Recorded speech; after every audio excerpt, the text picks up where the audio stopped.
जब घर में बहू आती है ना, अच्छा आप लोग भी तो अपने बच्चे की माँ हो, आप भी तो चाहती हो कि मेरे घर में मेरी बहू आए। जब माँ अपने बेटे को विवाह करती है ना, तो मन में बड़ा भाव होता है। बहू आएगी, बहुत अच्छी बहू आएगी, पाँव दबाएगी, सेवा करेगी, बहुत प्यार करेगी। पर बहू आई और महीने भर में ही अपना रंग दिखा दिया। हाँ, छोड़ के चली गई बूढ़ी माँ को, गिलास भर पानी को नहीं पूछा। जब आपका बेटा होगा ना और आपकी बहू छोड़कर चली जाएगी, तब इस चीज को आप तब महसूस कर पाओगी, है ना। कहते हैं ना, जिसके पांव में कांटा लगा ही नहीं वो पीर पराई क्या जाने, और जिसने बेटी को जन्म दिया ही नहीं वो बेटी की विदाई क्या जाने। इसलिए मैं आपसे विनती करता हूं, अपनी सास अपने ससुर का सम्मान करना सीखो, आदर करना सीखो, क्योंकि ईश्वर के घर में देर तो है, अंधेर नहीं है। जैसे को तैसा मिलता है। आपने अपनी सास के साथ अत्याचार किया तो फिर आपकी बहू आपको भी मजा चखाएगी, क्योंकि परमात्मा की डायरी में सबका लिखा होता है ना। हम तो करके भूल जाते हैं, ईश्वर नहीं भूलता। इसलिए सास बस नहीं, किसी का दिल ना दुखे, कोशिश ऐसी करिएगा किसी का आपसे दिल ना दुखे। अरे जिस माँ ने आपको जन्म दिया उसकी तो आरती उतारनी चाहिए। लेके पूजा की थाली, ज्योत मन की जगाली, तेरी आरती उतारूं भोले माँ। तू जो दे दे सहारा, सुख जीवन का सारा, तेरे चरणों पे वारूं भोले माँ। ओ माँ, ओ माँ, ओ माँ, ओ माँ। हो लेके पूजा की थाली, ज्योत मन की जगाली, तेरी आरती उतारूं भोली माँ। तू जो दे दे सहारा, सुख जीवन का सारा, तेरे चरणों पे वारूं भोली माँ। ओ माँ, ओ माँ, ओ माँ, ओ माँ। अपना नहीं तुझे सुख दुख कोई, अपना नहीं तुझे सुख दुख कोई। माँ का अपना कोई सुख नहीं होता, माँ का अपना कोई दुख नहीं होता। वो मांगती है तो बच्चों के लिए मांगती है, रोती है तो बच्चों के लिए रोती है। अपना नहीं तुझे सुख दुख कोई, अपना नहीं तुझे सुख दुख कोई। मैं मुस्काया तू मुस्काई, मैं रोया तू रोए, मेरे हंसने पे मेरे रोने में तू बलिहारी है। ओ माँ, ओ माँ, ओ माँ, प्यारी माँ। कहते हैं माँ वेदों और पुराणों का सार है। जो था वरदान उसे अभिशाप समझ बैठे, सामने था पुण्य उसे पाप समझ बैठे। पहले तो माँ बाप को ही दौलत समझते थे, आज दौलत को ही माँ बाप समझ बैठे। पहले बेटा ना अपनी माँ को कभी छोड़ता नहीं था, आजकल के बच्चे छोड़ने लगे। पहले माँ बाप ही दौलत हुआ करती थी और अब तो दौलत को ही माँ बाप समझ बैठे। खुशियों का दिन आया है, जो मांगा वो पाया है। आज मुझे मेरी माँ ने बेटा कह के बुलाया। मेरी माँ, मेरी माँ, मेरी माँ,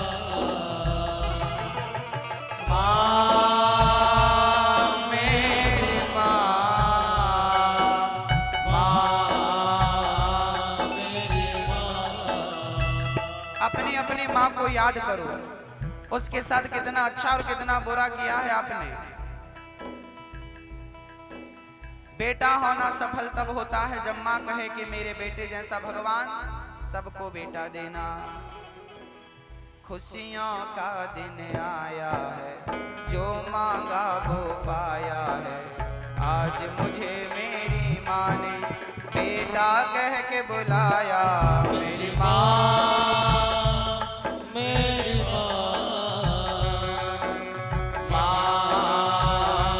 मेरी माँ, मेरी मेरी माँ।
माँ बच्चों की जान होती है। माँ बच्चों की जान होती है। वो होते हैं किस्मत वाले जिनकी माँ होती है। कितनी सुंदर है, कितनी शीतल है, वो प्यारी प्यारी है। ओ माँ,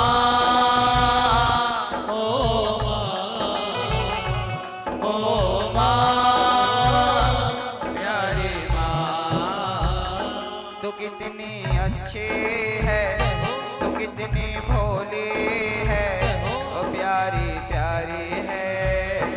ओ माँ, ओ माँ, ओ माँ, प्यारी माँ, तो कितनी अच्छी है, तो कितनी भोली है, ओ प्यारी प्यारी है। ओ माँ, ओ माँ, प्यारी माँ।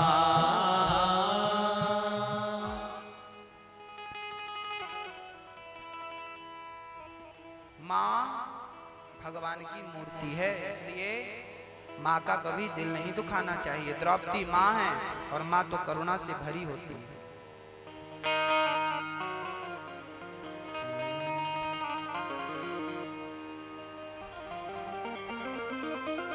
द्रौपदी के निर्णय को भगवान ने सराहा है।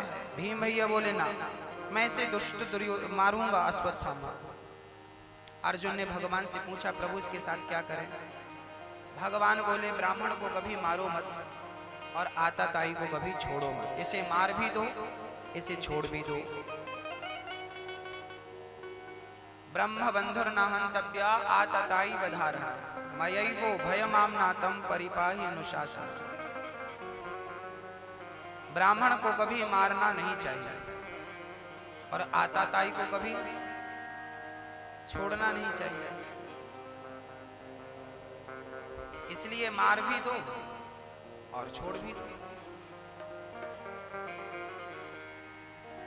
अश्वत्थामा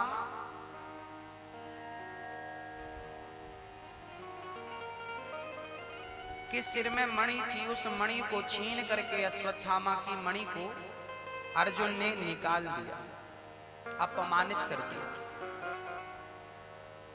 अश्वत्थामा प्रतिशोध की ज्वाला में जलने लगा और उसने द्रौपदी के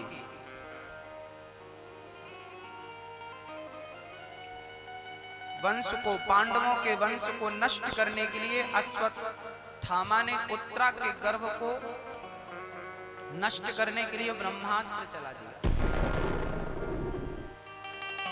पांडवों के वंश में एक ही बचा था जो उनके वंश को आगे बढ़ा सकता था, नाम था अभिमन्यु।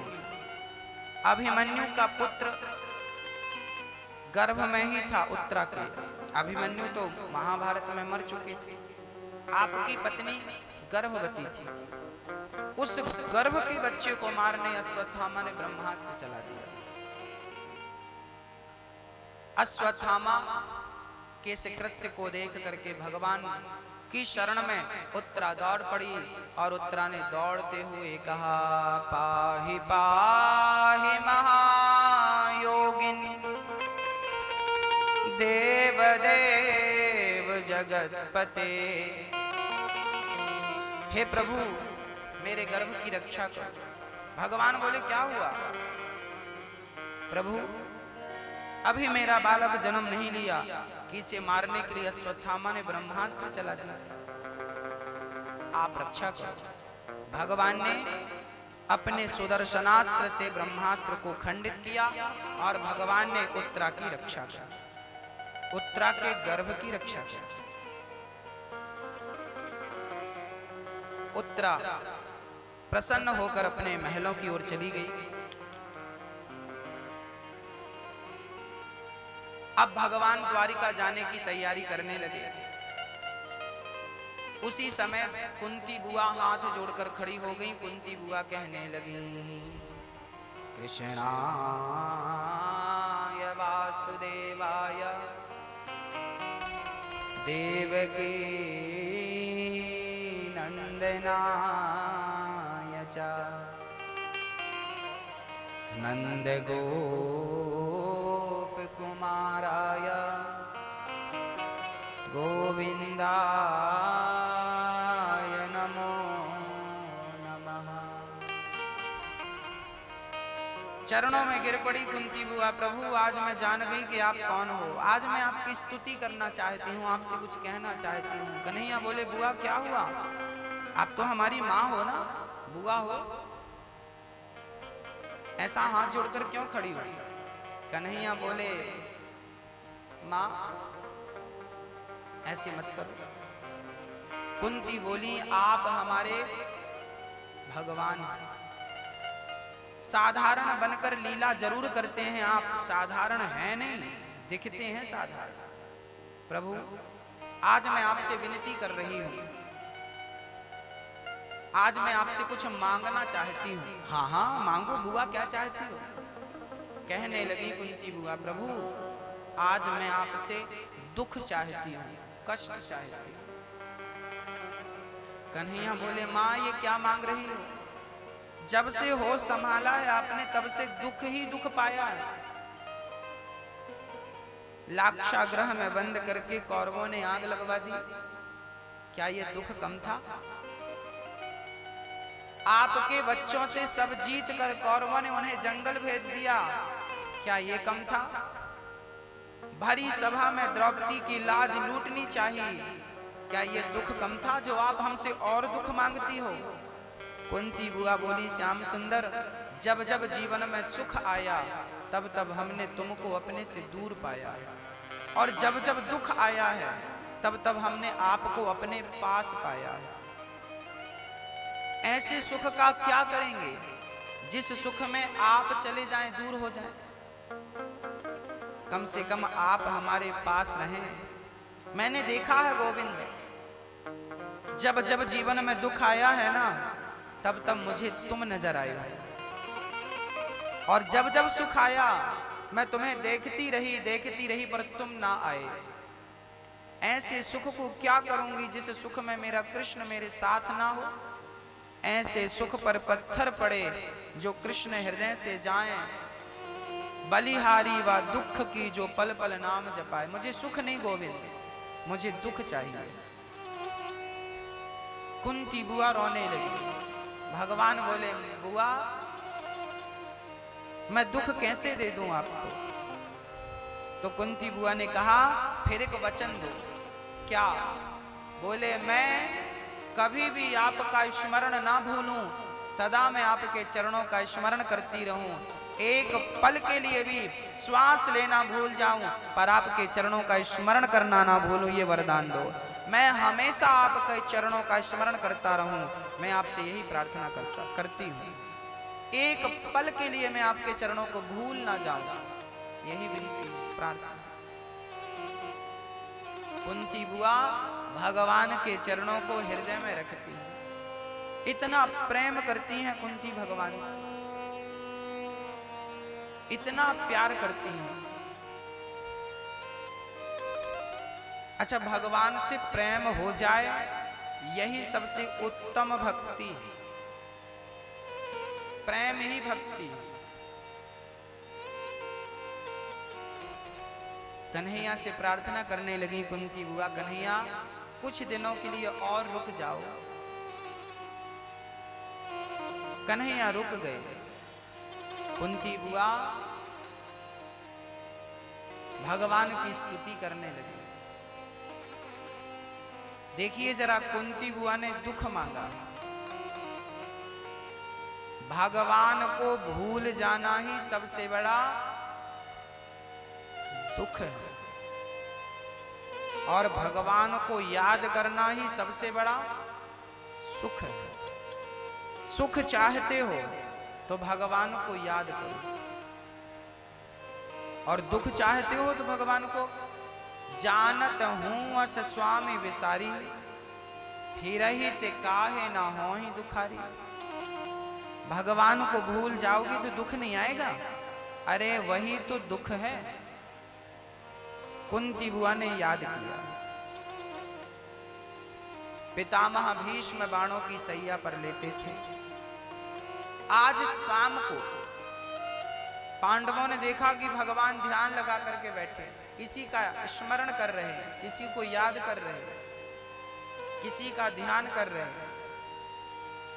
युधिष्ठिर जी ने कहा, कन्हैया आप भगवान हैं, सारी दुनिया आपको याद करती है, आपका ध्यान लगाती है, आप किसे याद कर रहे हैं? कहने लगे, कन्हैया अर्जुन, जो भक्त सदा हमें याद करते हैं ना, हम उनको याद कर रहे हैं। भक्त भगवान को याद करता है और भगवान अपने भक्तों को याद करता है। भक्तों को याद करता है। किसे याद कर रहे हैं? कन्हैया बोले, हम पितामह भीष्म को याद कर रहे हैं। चल पड़े पितामह भीष्म से मिलने के लिए भगवान। वामन दिन से बाणों की सैया पर लेटे थे पितामह भीष्म। शरीर का एक एक बूंद रक्त जमीन में गिर चुका था। मन कृष्ण की ओर खिंचा चला जा रहा था। तभी पितामह भीष्म ने भगवान को आते हुए देखा, गदगद हो गए। पितामह, प्रभु मुझे पता था कि आप जरूर आएंगे, मुझे दास को दर्शन देने आप जरूर आएंगे। भगवान खड़े हो गए। पितामह भीष्म को इच्छा मृत्यु का वरदान था, चाहते तो मर सकते थे, पर पितामह मरे नहीं।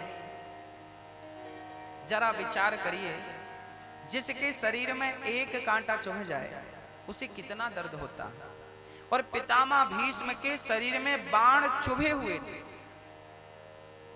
और उन्हें इच्छा मृत्यु का वरदान था, पर वो मरे नहीं, क्योंकि कृष्ण को देखने की अभिलाषा थी। भगवान को देखने का अंतिम बार मन था कि एक बार देख लूं, और प्रभु को देखते देखते प्राण त्यागूं, यही मेरी अभिलाषा है, यही मेरी अंतिम कामना है। भगवान आकर खड़े हो गए। पितामह ने भाव से भगवान के हाथ जोड़े और प्रणाम करते हुए कहा, इति मति रूप कल्पिता वितृष्णा भगवत सात्वत पुंगवे विभूम्नि। हे प्रभु, मेरी जो मति है ना, मेरी बुद्धि है, मेरी बुद्धि से आप विवाह कर लो और मेरी बुद्धि को स्वीकार कर लो। पितामह भीष्म ने अपने आप को समर्पित कर दिया। पांडवों को ज्ञान देने के लिए भगवान ने कहा, पितामह जरा अर्जुन को, जरा भीम भैया को, जरा युधिष्ठिर जी को ज्ञान दीजिए। भगवान की बातें सुनकर पितामह बोले, अर्जुन याद रखना, तुम्हारे गांडीव में इतनी ताकत नहीं थी कि उसके निकले हुए बाण मेरे शरीर को फाड़ सकें, चुभ सकें। ये तो तुम्हारे बाणों का नहीं, तुम्हारे गांडीव का नहीं, ये तो कृष्ण का प्रभाव था। तुम ये मत समझ लेना कि महाभारत तुमने जीता है, तुमने नहीं, कृष्ण की कृपा से तुमने जीता है। कृष्ण के पराक्रम से ये महाभारत पूरा हुआ। इस महाभारत के असली हीरो अर्जुन नहीं, भगवान श्री कृष्ण हैं, जिन्होंने एक बाण भी नहीं चलाया और महाभारत जीत लिया। बिनु पग चलहि सुनहि बिनु काना, कर बिनु कर्म करहि विधि नाना। भगवान की परिभाषा क्या है?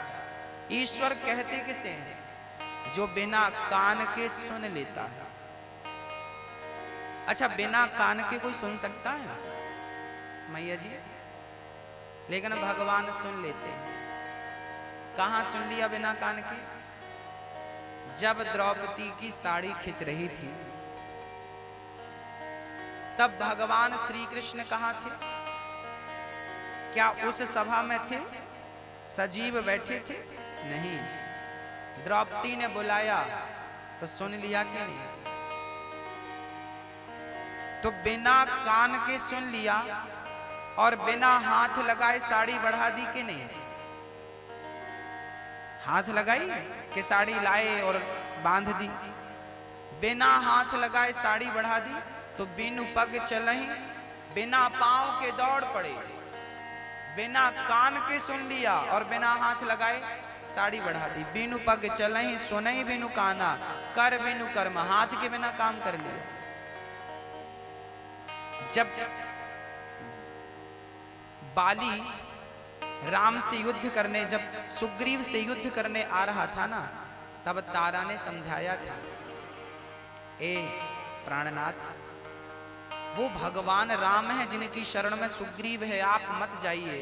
तारा ने बाली को समझाया था, पर बाली ने कहा था, कहत बाली सुन भीरु प्रिय, समदर्शी रघुनाथ, जो कदाचि मोहि मारे हूँ तो पुनि हूँ सनाथ।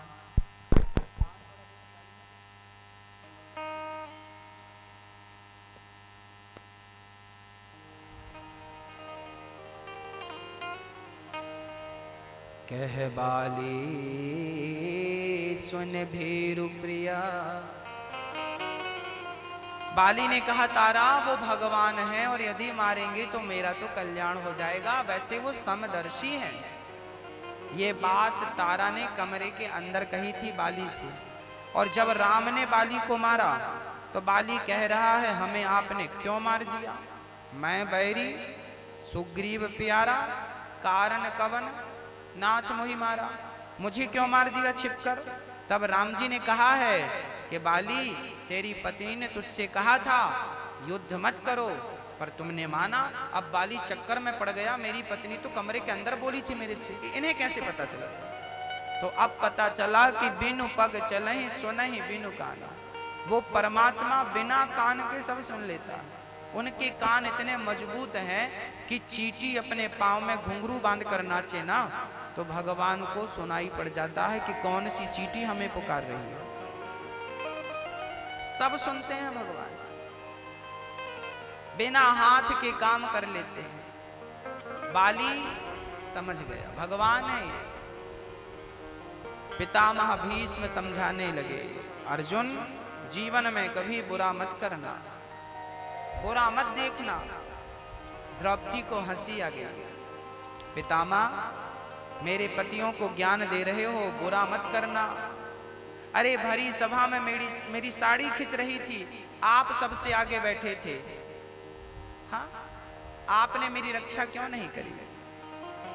क्या आपके पास ये ज्ञान नहीं था कि बुरा नहीं करना चाहिए? आपने मेरी रक्षा क्यों नहीं करी पितामह?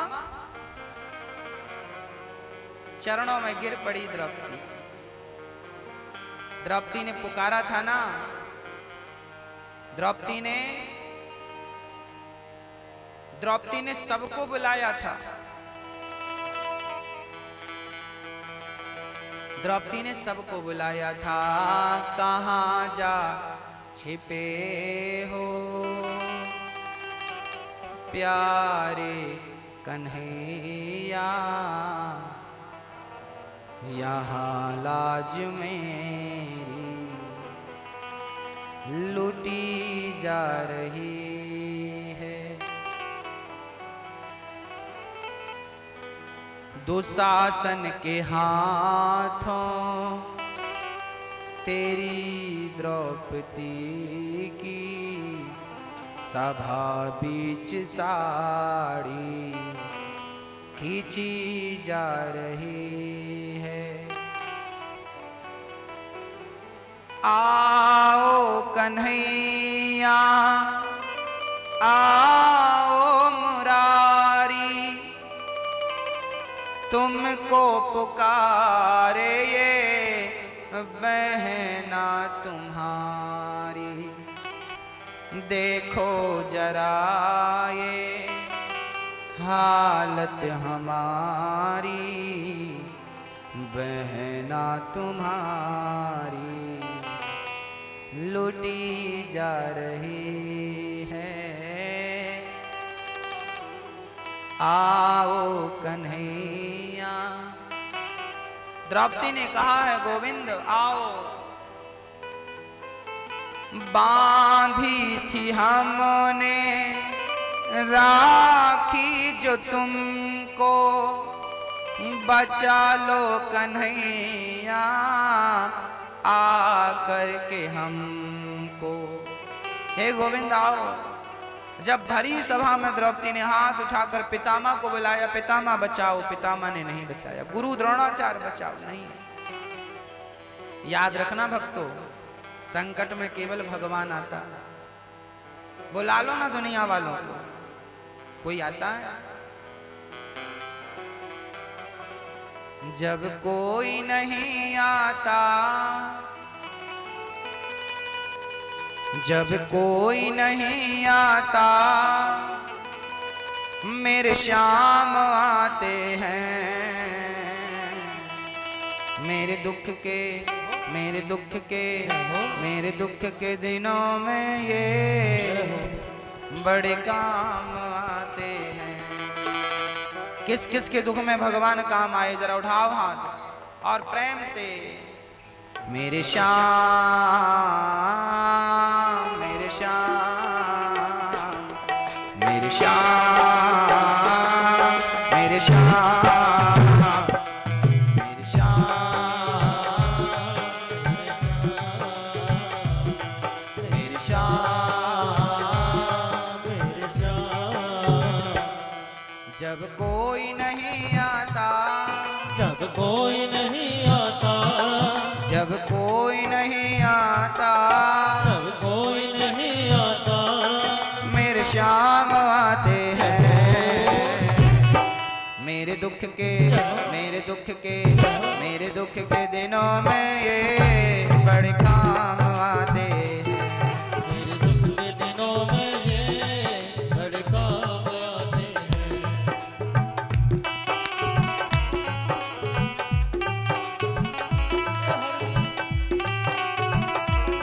जय हो।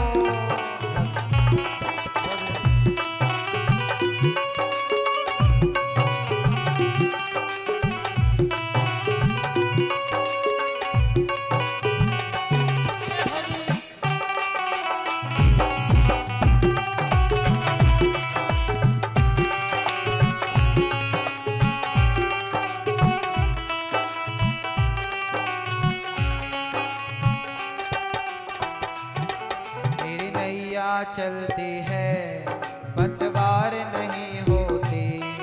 मेरी नैया चलती है पतवार नहीं होती। किसी और की अब मुझको दरकार नहीं होती। किसी और की अब मुझको दरकार नहीं होती। मेरी नैया चलती है पतवार नहीं होती। मेरी नैया चलती है पतवार नहीं होती। किसी और की अब मुझको दरकार नहीं होती। किसी और की अब मुझको दरकार नहीं होती। मैं डरता नहीं रस्ते, मैं डरता नहीं रस्ते। मैं डरता नहीं रस्ते सुनसान आते हैं।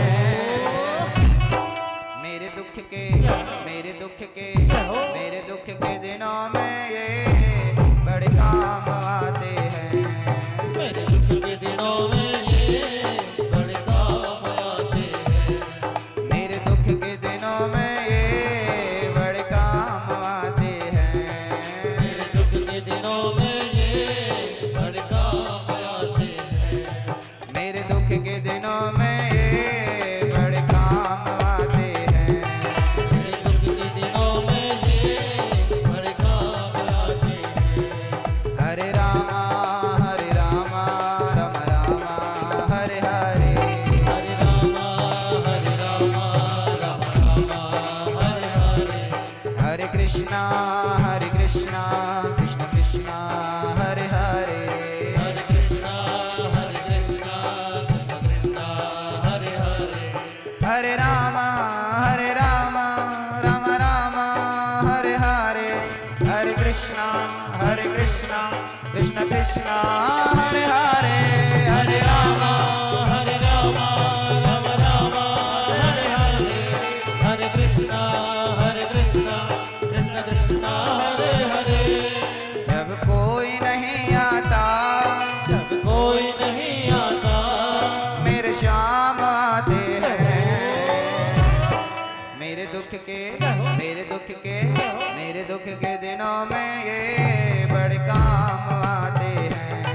मेरे दुख के दिनों में ये बड़े काम आते हैं। मेरे दुख के दिनों में ये बड़े काम आते हैं। मेरे दुख के दिनों में ये बड़े काम आते हैं। मेरे दुख के दिनों में ये बड़े काम आते हैं। मेरे दुख के दिनों में ये बड़े काम आते हैं।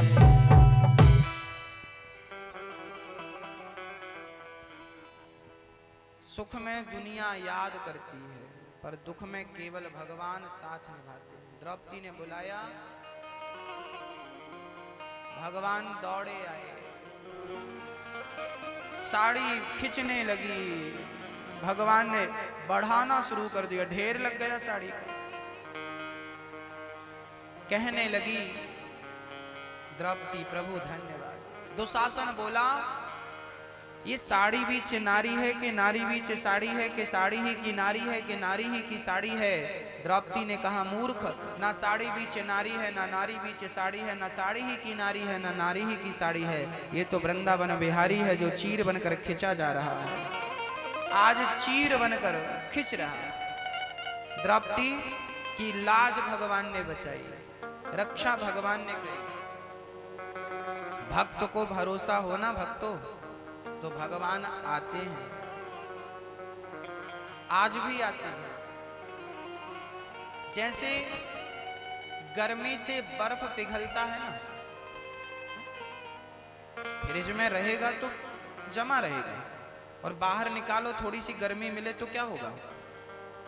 जैसे बर्फ गर्मी से पिघलता है ऐसे भगवान प्रेम से पिघलता है। यदि कोई सच्चा प्रेमी हो ना तो भगवान पिघल जाता है और उसके सामने खड़ा होने पर मजबूर हो जाता है। भक्त के प्रेम से भगवान मजबूर हो जाते हैं आने के लिए, रक्षा करते हैं। भगवान ने कुंती बुआ, द्रौपदी सबकी रक्षा की। पितामह की सदगति हो, भगवान द्वारिका चले गए, जहां उनका स्वागत हुआ। धृतराष्ट्र गांधारी को लेकर विदुर जी चले गए। अब बुढ़ापा आ गया है। जिस भीम को मारने का आपने षड्यंत्र रचा, उसी का दिया टुकड़ा खा रहे हो, तुम्हें लज्जा नहीं आती? विदुर जी ने डांटा है धृतराष्ट्र को। ये धृतराष्ट्र कौन है? धृतराष्ट्र कौन थे? ये धृतराष्ट्र कौरवों के पिता हैं। धृतराष्ट्र अंधे थे, केवल आंखों से नहीं, अपनी बुद्धि और विवेक से भी अंधे हो चुके थे। विदुर जी ने समझाया, पांडवों को मारने का तुमने षड्यंत्र रचा और उन्हीं का दिया टुकड़ा खा रहे हो, तुम्हें लज्जा नहीं आती? शर्म नहीं आती? विदुर, अब मैं क्या करूं? अब तो मैं पांडवों के अधीन हो गया हूं।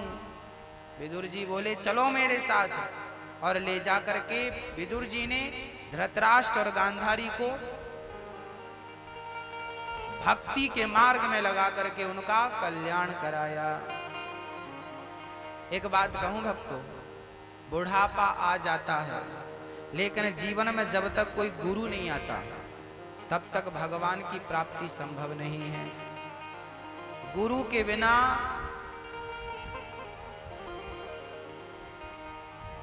गुरु बिन भव निधि तरहना, गुरु बिन होहि की ज्ञान, ज्ञान की होहि विराग बिनु, गावहि वेद पुराण, की सुख लय हरि भगत बिनु। गुरु के बिना ज्ञान नहीं होता, इसलिए जीवन में गुरु आवश्यक है।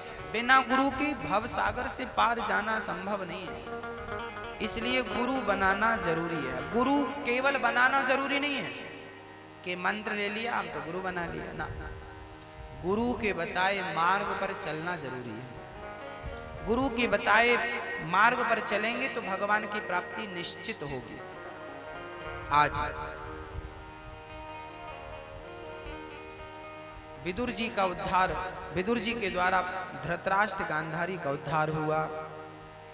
भगवान पूरी लीला समाप्त करके 125 वर्ष की उम्र में भगवान धराधाम को छोड़कर चले गए।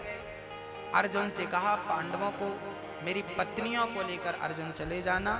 जब पांडवों ने सुना, जब कुंती ने सुना कि हमारे प्रभु नहीं रहे, तो कुंती बुआ प्राण त्यागती हैं। पांचों पांडव स्वर्गारोहण के लिए चलते हैं। कलयुग के पहले राजा बने परीक्षित। कलयुग के प्रथम राजा हैं परीक्षित। एक बार परीक्षित शिकार खेलने के लिए गए। जंगल में उन्होंने देखा कि एक गाय और एक बैल है। गाय का बुढ़ापा था, बैल के 3 पैर टूट चुके थे।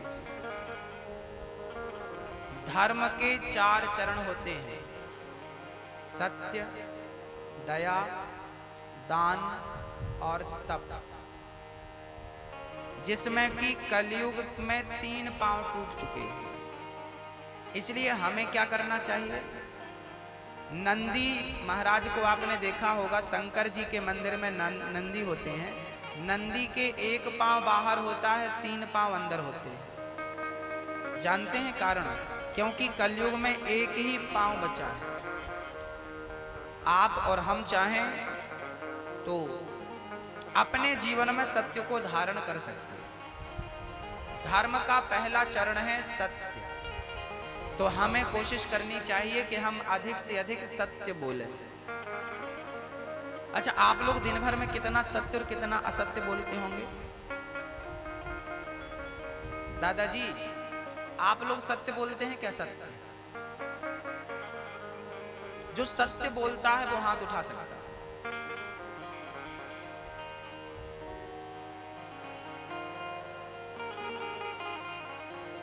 दादाजी, आप लोग नहीं उठा रहे हैं। इस बुढ़ापे में झूठ की कहां जरूरत पड़ती है? अरे बुढ़ापा आ गया, कम से कम अब तो छोड़ दो झूठ बोलना। अब नहीं छूटेगा तो क्या, तो शरीर ही छूटने वाला है। बची कितनी आपकी? और आपकी बस क्या, हम अपनी भी कोई गारंटी नहीं ले रहे हैं। मतलब हम सबकी बची कितनी है ये कह रहे हैं।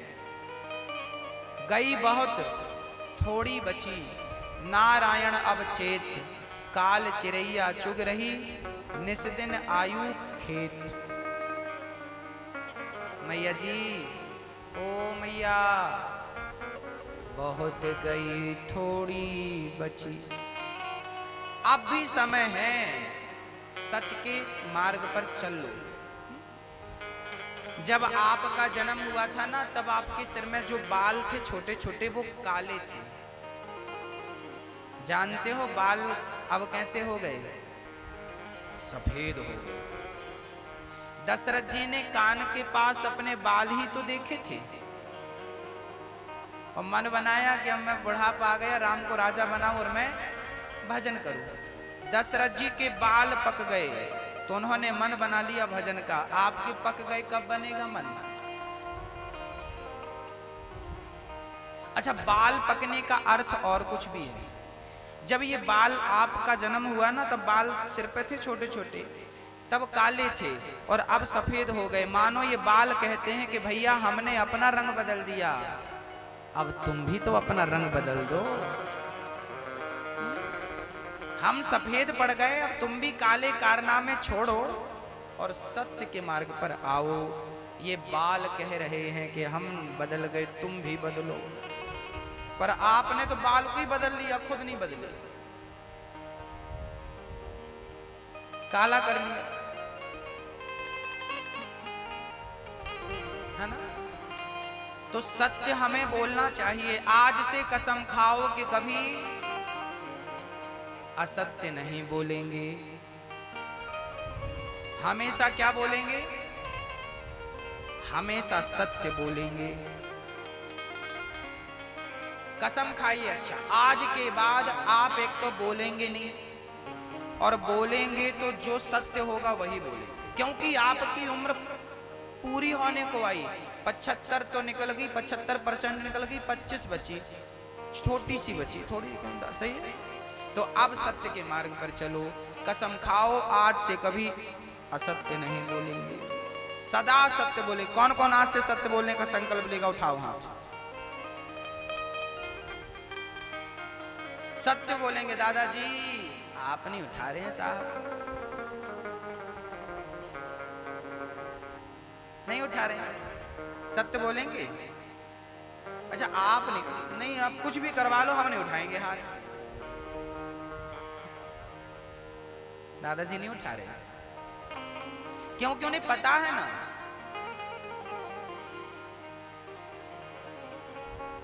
कि हम उठा देंगे और कभी असत्य निकल गया तो।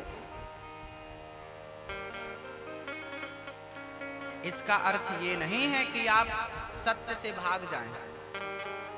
देखिए, सत्य के मार्ग पर चलने की कसम तो खानी ही चाहिए।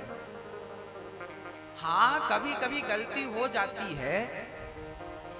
साल 2 साल में एक आध बार झूठ बोल दिया तो भगवान भी माफ कर देगा, पर दिन में 10-10 बोलो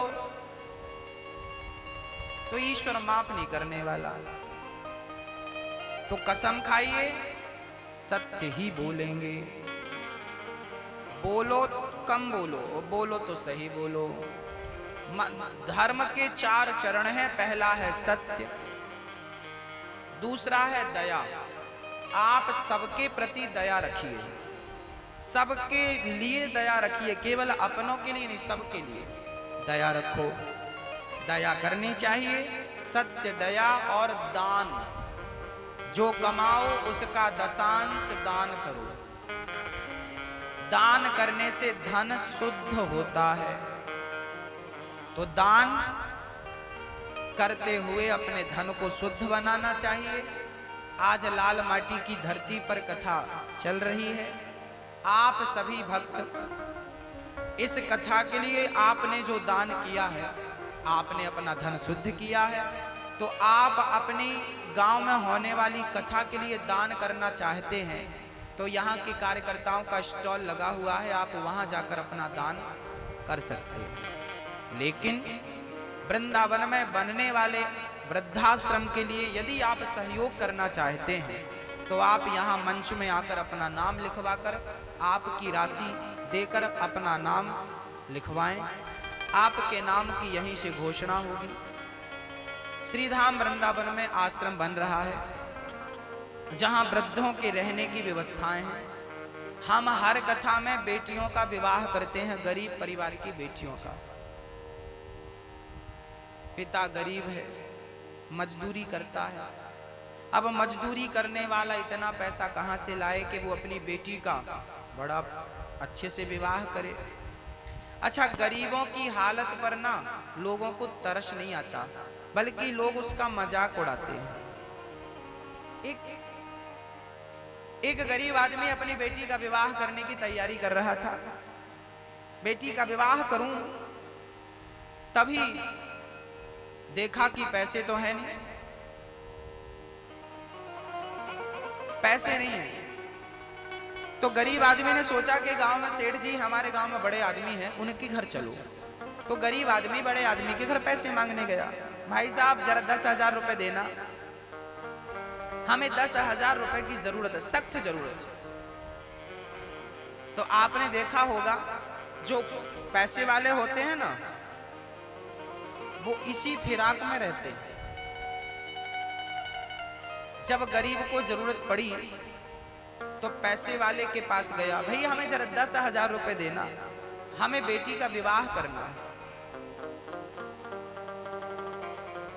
अमीर आदमी ने कहा, भाई 10,000 तो दूंगा, लेकिन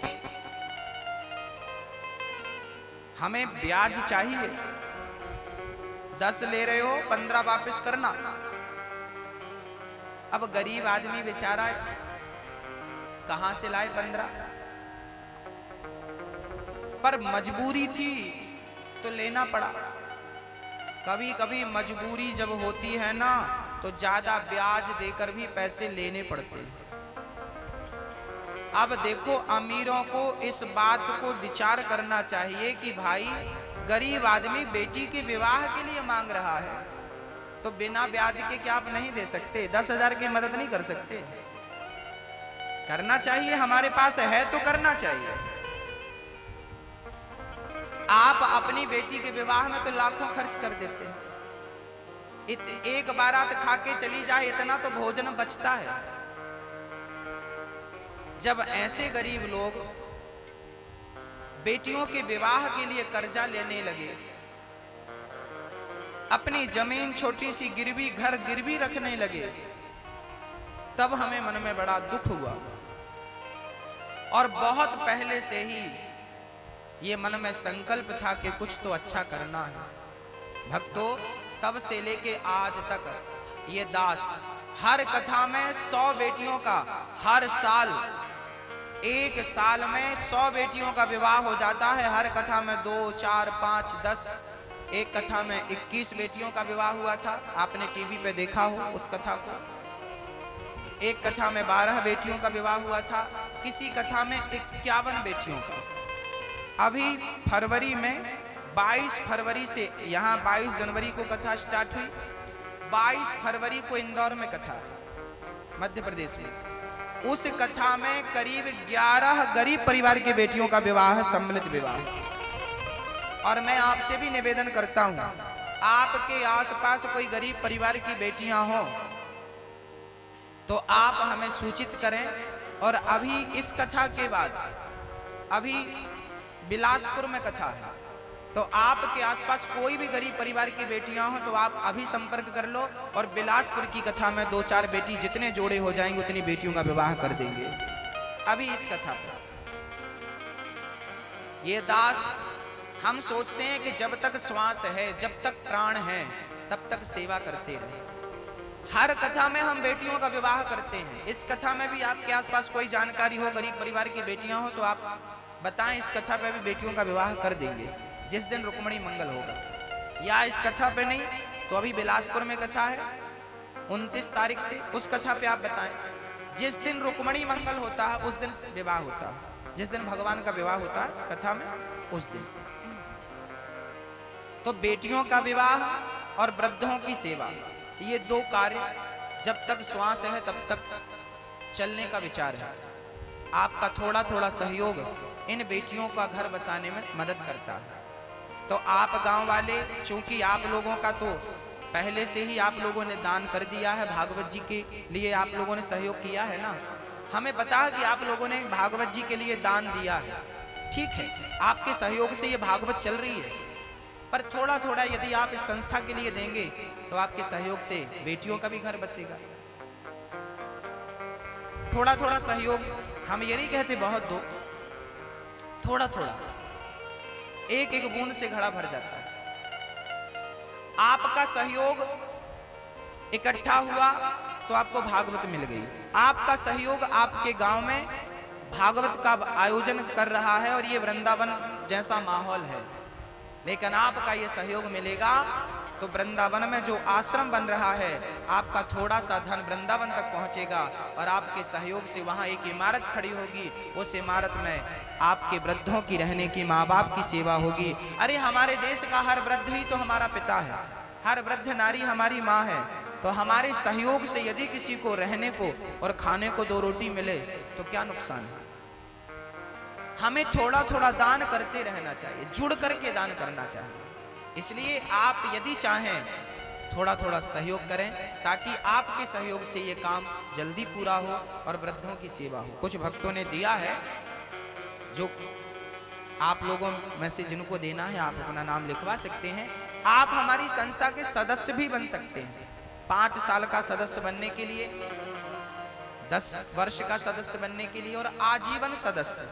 इसी बहाने आप वृंदावन से जुड़े रहेंगे। आप आइए वृंदावन, वहीं रहिए, वहीं खाइए, जब तक मन करे खाइए। और हम तो कहते हैं, बहुत सारे लोगों ने वृंदावन में अपने लिए कमरा बनवा रखा है उस आश्रम में, कि हम जीवन गांव में गुजारेंगे पर मरते समय बिहारी जी के शरण में चलेंगे और बुढ़ापा वहीं गुजारेंगे वृंदावन में और भजन करते हुए जीवन गुजरेगा। तो कई भक्तों ने तो अपने लिए कमरा वहीं बनवा रखा है, जब चाहे तब आए, जब चाहे वहां आए, वहीं रहें और वहीं भोजन प्रसादी की व्यवस्था।